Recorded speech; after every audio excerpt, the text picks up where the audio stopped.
रसूल पाक सल्लल्लाहु अलैहि वसल्लम का एक फरमान है मुसन्नफ अब्दुल रज़ाक में, ये हदीस आपने आज याद रखनी है। नबी पाक सल्लल्लाहु अलैहि वसल्लम ने फरमाया किसी आदमी के नमाज और रोजे से मुतासिर ना होना, पहले देख लेना कि वो अमानतदार है कि नहीं।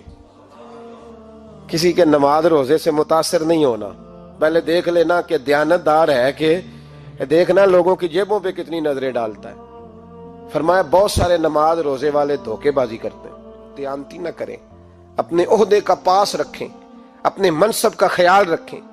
ओहदे जिस जगह आप मौजूद हैं आपकी जिम्मेदारी है। मेरे रसूल पाक सल्लल्लाहु अलैहि वसल्लम ने फरमाया हर बंदा तुम में से निगरान है और जो उसकी रियाया है उसके बारे में उसने जवाब देना है।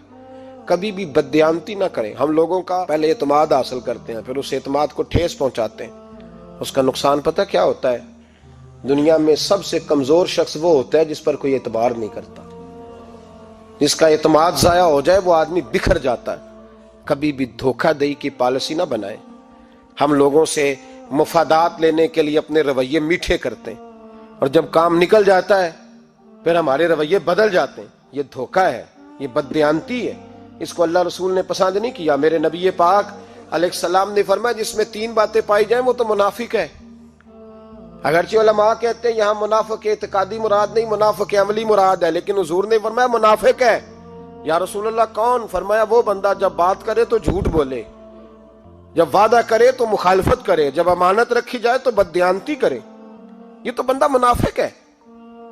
हजरत अबू नूर अलैहिर्रहमान ने लिखा है, फरमाते हैं महमूद गजनवी का दौर था तो एक आदमी महमूद गजनवी के पास ना अपना केस लेके आया, मुद्दई बन के आया। उसने कहा बादशाह मेरा केस बड़ा निराला है। बादशाह सलामत ने कहा वो किस तरह?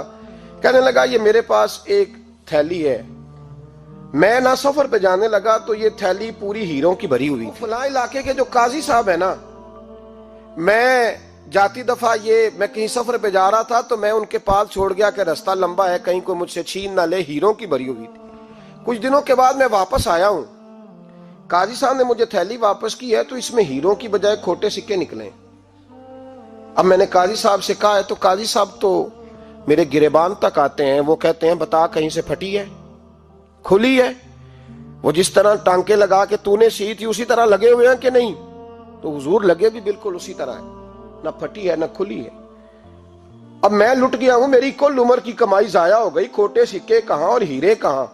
तो मेहरबानी करें और आप की बारगाह में अल्लाह रसूल के नाम पर हलफ देता हूं कि मैं हूं बिल्कुल सच्चा। महमूद गजनवी कहने लगे तू जा, थैली छोड़ जा और जब मैं तुझे बुलाऊंगा फिर दोबारा आना। शख्स चला गया। महमूद गजनवी उठे, दरबार बर्खास्त किया, लोगों से कहने लगे चले जाओ, मैं 3 दिन के लिए सैर करने जा रहा हूं, 3 दिन के बाद लौटूंगा। अकेले जब रह गए ना महमूद दरबार में तो महबूब ने छुरी मंगाई।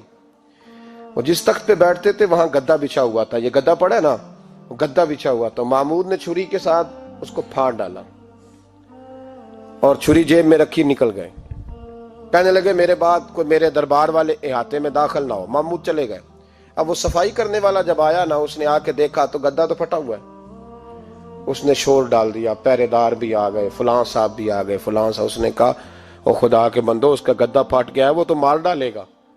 उसने कहा था सिवाय सफाई और निगरानी वाले के दूसरा आए कोई ना, और यहाँ आया भी कोई नहीं। पहले दिन ही फटा हुआ है तो लटका देगा सबको, क्या करें? शोर हो गया, सारे दरबार के मुलाजिमीन इकट्ठे हो गए। एक बंदा बोला, कहने लगा फिक्र ना करो, मैं कैसे बंदे को जानता हूं, इस तरह सिएगा कि जिसने फाड़ा होगा उसे भी पता नहीं चलेगा कहां से फटा था। ऐसा बेहतरीन रफू करेगा कि पता भी। उसने कहा यार हम सारे 1-1 महीने की तनख्वाह देते हैं, तू बंदा बुला। वो बुला लिया उसको, उसका नाम अहमद रफूगर था। वो आया, उसको गद्दा दिखाया, उसका यार इस तरह सीना पता ना चले। उसने कहा फिक्र ही ना करो, मैं बड़ा कारीगर हूं। बड़े बड़े कारीगर लोग नहीं हमारे मुल्क में पाए जाते, कोई निशान छोड़ते हैं पीछे?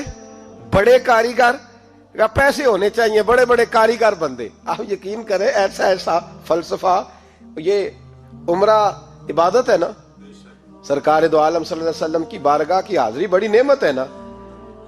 तो सऊदी गवर्नमेंट ने पाबंदी लगा दी, खैर उनकी भी ज्यादती है। इस तरह की पाबंदियां शरीयत इस्लामिया में जायज नहीं। अल्लाह के घर मुसलमान जब चाहे जा सकता है, लेकिन वो कहते हैं जी 2000 रियाल दे जिसने 2 साल बाद भी आना है। उन्होंने पाबंदी लगाई तो हमारे एजेंटों ने भी कई खास ट्रेनिंग हासिल की हुई है, पता नहीं कहां से सीख के आए, उन्होंने भी रास्ता निकाल लिया। एक साहब से मैंने कहा कि जनाब वो 2000 रियाल लग गया तो क्या करना है? कहने कोई मसला नहीं, पासपोर्ट नवा बनवा लो, गुंजाइश है। यानी हर शय का हल है। तो मैंने कहा यार अब उमरा करने जाते वक्त भी बंदा धोखा दे के जाए, अल्लाह के घर जाते वक्त भी इस तरह की हरकत करे, क्या हाल हो गया। हर चीज का लोगों ने हल निकाल लिया, हर चीज का लोगों ने स्टाइल बना ली। ऐसा न करें, ये दुरुस्त नहीं। अहमद रफूगर कहने लगा इस तरह सीऊंगा कि फाड़ने वाले को भी पता नहीं। उनका पैसे ले यार तू सी दे। उसने सी दी, अगले शाम ही ला के बिछा दिया गद्दा। तीसरे दिन बादशाह सलामत आए, आके पहली नजर गद्दे पे डाली। उसने बुलाया सब मुलाजिमीन को, कहा किसने सिया है? कहा जनाब क्या हुआ? कहा ये फटा हुआ था। किसने? कहा नहीं फटा ही नहीं। वो कहने लगे बनो बात, मैं खुद फाड़ के गया था। तो बताओ सही सिया किसने है? कहा जनाब आप फाड़ के गए थे तो बताया क्यों नहीं? फरमाने लगे इसीलिए तो बताया नहीं था कि तुम खुद तहकीक कर लो, बुलाओ बताओ सिया किसने। तो बुला लिया, अहमद रफूगर आ गया। उसको जब बुला के सामने बादशाह खड़ा किया, कहा भाई तूने सिया है? कहने लगा हुजूर आपके सारे मुलाजम इकट्ठे होके आए थे, मेरी गलती कोई नहीं। कहा नहीं यार तू बड़ा कारीगर है, मैंने अपने हाथ से फाड़ा था पर मुझे भी नहीं पता चल रहा कहां से फटा था। अच्छा ये बता ये थैली जो है ये भी तूने सी थी? उसने कहा जी आपके खादम का ही कारनामा है, वो फलाने इलाके के काजी साहब आए थे, इसमें से हीरे निकाल के तो खोटे सिक्के भरे थे, तो मुझे भी थोड़ा सा हिस्सा मिला था। महमूद ने सारे गवाह भी इकट्ठे कर लिए, सबूत भी इकट्ठे कर लिए। फिर काजी को बुलाया, पहले सारे सबूत और गवाह केस हल कर लिया। फिर हमारे यहाँ ये हाल होता है कि मुदई 2-3 हफ्ते के बाद खुद ही हाथ बांध जाता है, कहना तुसी मेरी जान छड़ो, मुजरम फड़ो भावे ना पड़ो। वो कहता है मुझे माफी दो, मैं रहा। जुल्म है ना, जुल्म ज्यादती है कि जो बेचारा इतने सवाल मुजरम से नहीं होते जितने मुदई से होते। अब यकीन करें इतने सवालात होते, बेचारा हफ जाता है। ये तरीका दुरुस्त तो नहीं। एक लुट गया और दूसरा तरह तरह के सवालों के जवाब देता फिरे बेचारा। सारे सबूत इकट्ठे करके काजी साहब को बुलाया, तन्हाई में ले जाके महमूद गजनवी ने कहा काजी साहब आपसे गलती हो गई, गरीब आदमी था, वो लुट गया है, उसने तो बड़ी मुश्किल से कुछ हीरे जमा किए थे और उसकी कुल कायनात थी, तो आप उसका माल उसे दे दे, बात खत्म। काजी साहब कहने लगे आप मुझ पे इल्जाम लगा रहे, सवाल ही नहीं पैदा होता। आप मेरी दाढ़ी देखें, आप मेरा एजाज देखें, दुनिया जानती है मैं इस कहा काजी साहब इंसान भूल ही जाता है, बंदा भूल जाता है, गलती होगी माल ने। कहा नहीं सब, कहा मैं तन्हाई में पूछ रहा हूं, मैं उस वक्त पूछ रहा हूं जब दूसरा मौजूद कोई नहीं। आज तौबा कर ले, मैं कुछ नहीं कहूंगा, तू मेरी जुबान पे एतबार कर, तुझे पता है मैं जो कहता हूं उस पे अमल भी करता हूं, बाज आ जा। पर काजी ने कहा नहीं मेरी गलती कोई नहीं। महमूद ने फिर बड़े दरबार में बुला लिया, मजमा आम में। मोहलत के दिनों में जो तौबा कर ले वो बच जाते हैं, लेकिन लोग रुस्वानियों के दिनों में फिर वापस लौटते हैं अगला घर देख के, फिर हालात और तरह के हो चुके होते हैं। जब भरे दरबार में काजी को बुलाया, भाई तू मानता है कि नहीं? उसने कहा नहीं। तो कहा बुलाओ अहमद रफूगर को। जब वह अहमद रफूगर आया तो बूढ़े काजी की टांगे कांपने लगी, जुमले टूटने लगे, लफ्ज जमीन पर गिरने लगे, बात सही नहीं होती, जुबान लड़खड़ाने लगी। महमूद कहने लगे काजी मैंने तुझे कहा था वहां मान जा बात, अब भरे दरबार में बोल। तो जब काजी साहब की गर्दन खुद ब खुद झुक गई तो दुनिया समझ गई। कहा निकल जा मेरे दरबार से। महमूद बोले निकल जा, इतनी तुझे इज्जत दी, इतनी बड़ी तनख्वाह दी, काजी बनाया, और ये थोड़ी सी रकम के लिए, थोड़ी सी रकम के लिए तू बददियानत हो गया, चल चला जा, निकल। काजी दरबार से निकला तो लोग लानतें बरसाने लगे। कल जो दुकानें छोड़ के सलूट करने आते थे वो कहने लगे इसकी उम्र देखो, इसके काम देखो, देखो इसने क्या किया। घर गया, बच्चे जिनके लिए पाप कमाया था, जिन्ना ली तू पाप कमाए हुन किथे नहीं हो तेरे घर दे। वो बच्चे कहने लगे अब्बा जी हम तो स्कूल मदरसा जाने के काबिल नहीं रहे, उम्मीद थी कि बीवी साथ देगी। वो कहने लगी मैं मेके कैसे जाऊंगी, गली की औरतें तरह तरह की बातें बनाती हैं। और भाई कामयाबियों के बड़े सरबराह होते हैं, कोई कामयाब हो जाए तो सारे कहते हैं मेरी सपोर्ट से हुआ है। नाकामियां हमेशा यतीम होती हैं, नाकामियों का कोई सरबराह नहीं होता। जब तक तो काजी था तो बड़े बात थी, हर बंदा कहता था रिश्तेदार है, रुसवाई हो गई तो वो तेरी आंख हो या संगे मलामत की चुभन, कौन पहुंचा है मेरे दर्द की गहराई तक। दौरे शोहरत में तो यारों ने किया याद बहुत, साथ आया ना कोई कूचे रुसवाई तक। और मियाँ साहब कहने लगे सारी उम्र ही आटा गुद्द है, मैं लखा कीते नहीं पेड़े, अब वक्त आया ही ते मोहम्मद बख्शा कोई नहीं हूं बैठा नेड़े, हालात ही बदल गए। काजी खामोशी से अंदर चला गया, अपनी रुसवाई समेट के बिस्तर पे लेटा। ना रोटी की भूख लगी, ना पानी की प्यास लगी, ना नींद आई, सारी रात तड़पता रहा। सवेरे घर वालों ने दरवाजा खोला तो रूह परवास कर गई थी, दुनिया छोड़ गया। हजरत अबू नूर अलैहिर्रहमा बोले, फरमाने लगे, याद रखो कभी बददयांती ना करना, कभी। ये तो महमूद गजनवी की अदालत थी, कयामत में रब करीम की अदालत लगेगी।